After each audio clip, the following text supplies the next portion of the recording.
Well, I'm joined by the head of help desk at JoyNews here. Yesterday, you attended a training and you've been monitoring some schools. Tell us more about that, Fritz. Well, it appears that some schools on their own have started putting in place measures to avert this.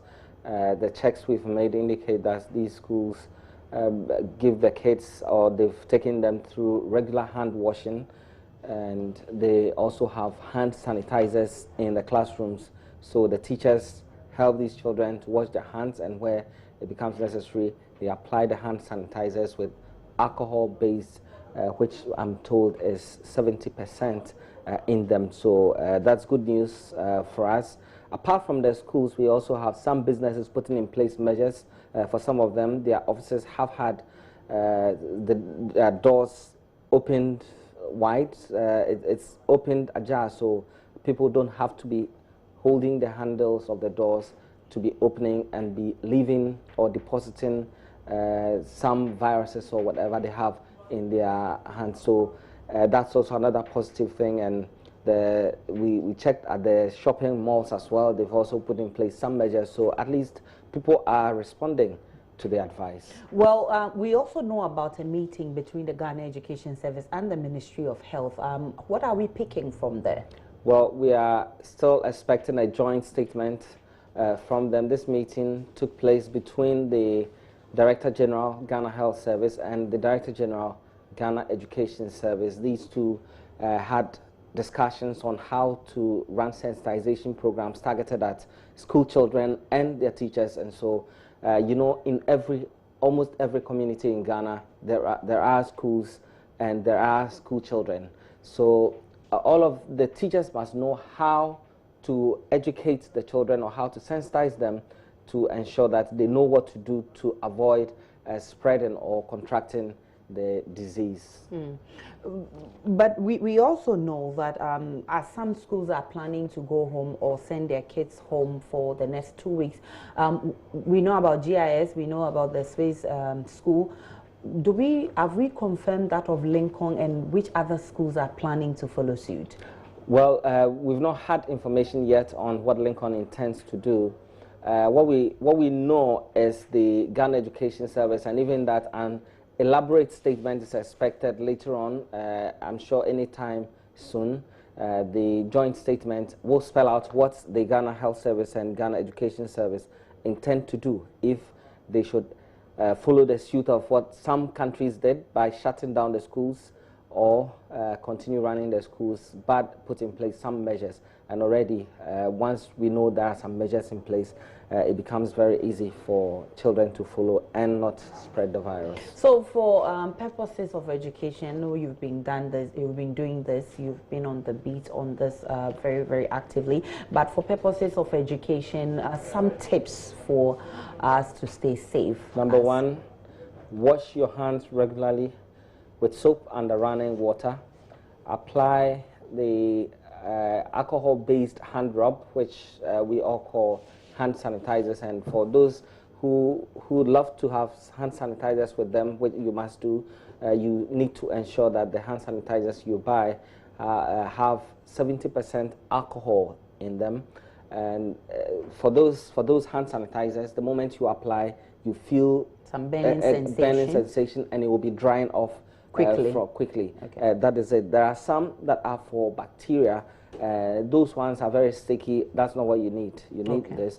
Some have even up to, some tell you it can kill germs up to 99%. That's all good.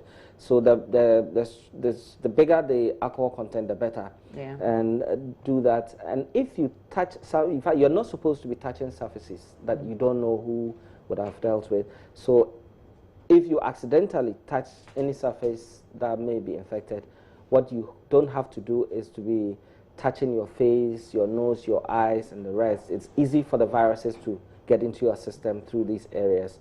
And I need to mention this alcohol because I've heard a lot of people talk about the fact that there must be some alcohol in the hand sanitizer. Some people plan to drink the alcohol. It doesn't work that way. It doesn't work that way because but I've seen a flyer circulating that says that, I mean, when you take in warm things and you don't take cold stuff, so probably that's where people are understanding what they're supposed to do, taking in warm water, so they think if they take the alcohol, it will do it better than the warm water. Yes, but I've been made to understand that you know, when you're eating and talking at the same time, the food particles will enter the area, the pharynx, where air is supposed to be passing. Okay. Okay, it means that where food or water will pass is different from that place. Okay. Okay, so if you drink alcohol, it will not go through that part. That is exactly where the viruses like to hide and, you know, eat you up. And so this explains why taking the warm water is actually the best. Yeah, way, that may be better, not the alcohol. You know.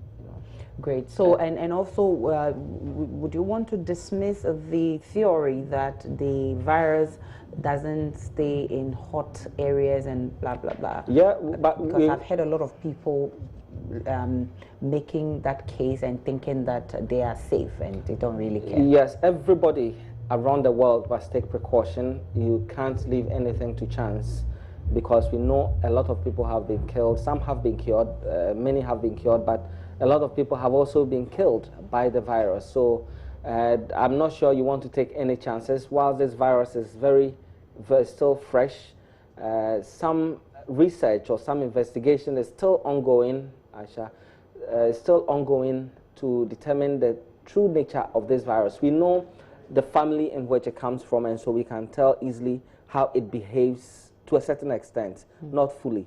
And so we don't know if it will work well here or not. Now, there's statistics to show that women have a better chance of surviving if they've contracted it than men. We still don't know why. Okay, we still don't know why. And we have seen fewer cases in Africa than in Asia, Europe, and other places. We still don't know why.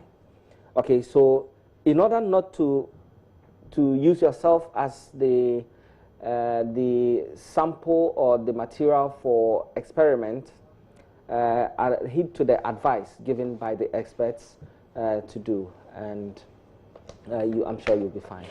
Today, before I walked into the studio, somebody made an interesting comment, says the virus doesn't affect children, and I was alarmed because we know that children may have a higher immunity, but to say that it doesn't affect children, no science, I mean, there's no scientific proof. That is false. I'm sure you heard some people in China who were children. Okay. So it's false. Okay, so I mean, it can affect everyone, affect children, including children. Many thanks to you. And I'm sure if the Ghana Health Service is holding meetings, you know, those in schools are children mainly. Yes, definitely. So if they are holding meetings to decide what they do in schools, it tells you that they know it can't affect children. It can affect children. Fred Smith is head of the health desk, and he's been giving us some updates on the coronavirus. But luckily and fortunately, we're having some recoveries from the coronavirus.